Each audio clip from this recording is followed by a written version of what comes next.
All right, let's dive right into this explainer. Today, we're looking at a truly fascinating theological reflection for the 21st Sunday in Ordinary Time. We're going to be pulling together some incredible threads from the prophetic book of Isaiah, chapter 22, Paul's brilliant letter to the Romans, chapter 11, and the Gospel of Matthew, chapter 16. It's like a giant puzzle coming together.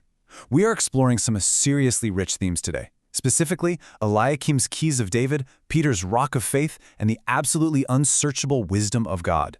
We're skipping any sort of usual intro today because we need to immediately confront what is arguably the most deeply personal question ever asked. Jesus looks right at his disciples and asks, "Who do you say that I am?" This right here, this forms the thematic arc of our entire analysis.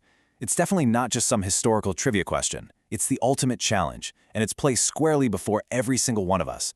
It literally forces us out of the safe, comfortable realm of abstract theology and drops us straight into the reality of a personal relationship. Section 1. The ultimate question. Knowing about versus knowing. Imagine the scene at Caesarea Philippi. Jesus makes this monumental shift. He goes from asking what the crowds think to demanding a personal confession from his closest followers. First, he asks, "Who do people say that the Son of Man is?" Which, is an easy, safe question. It's basically a public opinion poll. The crowds were relying on historical comparisons, mapping Jesus onto past giants like John the Baptist or Elijah. Human intelligence told them Jesus was a great prophet. But then the spotlight turns. Peter steps completely beyond human logic. Through divine revelation, he says, "You are the Messiah, the Son of the living God." This highlights the massive difference between merely knowing facts about someone and actually knowing them personally. You can recite facts about Bethlehem all day, but do you know Jesus? One of our sources brings up a striking story about Mother Teresa. When asked to send sisters to a country that banned Catholic priests, she flat out refused. She said that without Jesus going with them, her sisters couldn't go anywhere. For her, Jesus wasn't just a Sunday concept. He was the whole shebang. Section 2. The Keys of Authority. From Isaiah to Matthew. Now, Jesus' response to Peter's incredible confession is amazing. He gives him something highly symbolic. And when we lay these texts side by side, we see how perfectly the Old Testament mirrors the New Testament here. In Isaiah chapter 22, God replaces a failing palace master named Shebna with a man named Eliakim. God says he will place the key of the house of David on Eliakim's shoulder. This essentially made him the royal steward, the prime minister of the kingdom. Fast forward to Matthew 16, Jesus, who is the new king of the line of David, tells Peter, "I will give you the keys of the kingdom of heaven." Think about that. A rough fisherman from Galilee is being handed the office of the royal steward. So what does this actually mean in biblical terms? Keys aren't just about unlocking doors. They represent a royal stewardship and a profound call to serve as a father to the people. Both the story of Eliakim and Peter's pastoral ministry show us that true authority in God's kingdom is strictly about humble service. You lead by example. Our sources point out that this is a huge takeaway for anyone holding power today, whether you're a parent, a teacher, a boss, or a community leader. Authority is absolutely not meant for control or personal glory. It is entrusted to you for one reason, to nurture and protect others. It's about building people up, not tearing them down. Section 3. The Rock of Faith. Embracing the Paradox. And this brings us to a really fascinating contradiction. When you look at the foundation Jesus chooses for his church, it's a deeply relatable human paradox. God deliberately chooses an imperfect, impulsive fisherman to be this unshakable rock. Our sources affectionately call Peter no plaster saint. I mean, this is the guy who stepped out of a boat onto raging water with incredible boldness, only to start sinking moments later because he looked at the wind instead of Jesus. He often spoke without thinking, and he ultimately denied Christ 3 times. Yet Jesus already knew all of Peter's flaws when he chose him. It just proves that God doesn't call perfect people. He calls and transforms flawed, ordinary people to carry out totally extraordinary missions. Which is incredibly reassuring, right? The church survives its imperfect human instruments precisely because Christ himself remains its true, enduring foundation. Notice the phrasing Jesus uses, "I will build my church." He doesn't say, "Peter will build my church."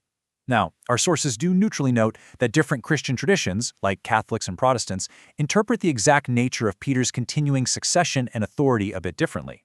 But the universal agreement across the board is that the church belongs to Christ. It has survived centuries of scandals, wars, and crises, not because its human members are flawless, but because the ultimate builder is Jesus. His strength is what pushes back the gates of the netherworld. Section 4. The Unsearchable Mystery. Awe and Surrender.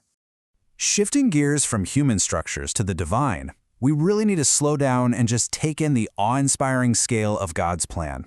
Paul spells this out beautifully in his letter to the Romans. Faced with the absolute mystery of God choosing weak people and guiding history in ways we can barely even begin to comprehend, our only proper response is awe and worship.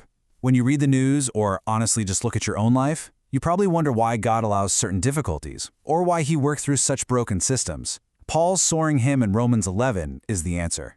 God's wisdom is simply infinitely deeper than ours. Basically, Paul is reminding us that mature faith doesn't demand to have all the answers. It simply trusts the infinite wisdom of the Creator, who, by the way, owes nothing to any creature. As one of our sources points out, the Lord is omniscient. Everything exists through his sustaining power. Sometimes the absolute most mature prayer we can offer is simply saying, "Lord, I don't understand your plan, but I believe your wisdom is greater than mine." It's a total surrender of our exhausting need to control and figure everything out. Section 5. Answering the Call. Practical Faith. Okay, so how do we actually live this out? How do we take these grand theological concepts, the keys, the rock, the unsearchable wisdom, and apply them to a random Tuesday? Our sources offer some really actionable advice to make sure our faith doesn't just stay academic. First, just include Jesus in small conversations throughout your day. Think about Peter sinking in the water. He didn't recite a long, formal prayer. He just yelled, "Lord, save me." We can totally do that. Stuck in traffic? Jesus, give me patience. Feeling overwhelmed? Jesus, stay with me.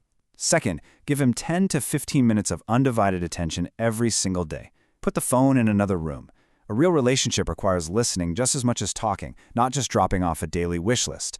And third, try this imagination exercise. Every morning, picture Jesus standing right in front of you, asking you that ultimate question. Which brings this explainer full circle, exactly where we began. Who do you say that I am?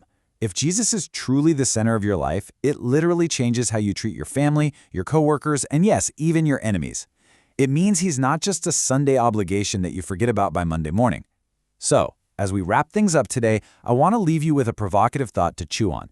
If someone were to completely audit your life, looking at your calendar, your bank statements, and especially how you treat people when you are incredibly stressed out, how would your life, and not just your words, answer this most critical question?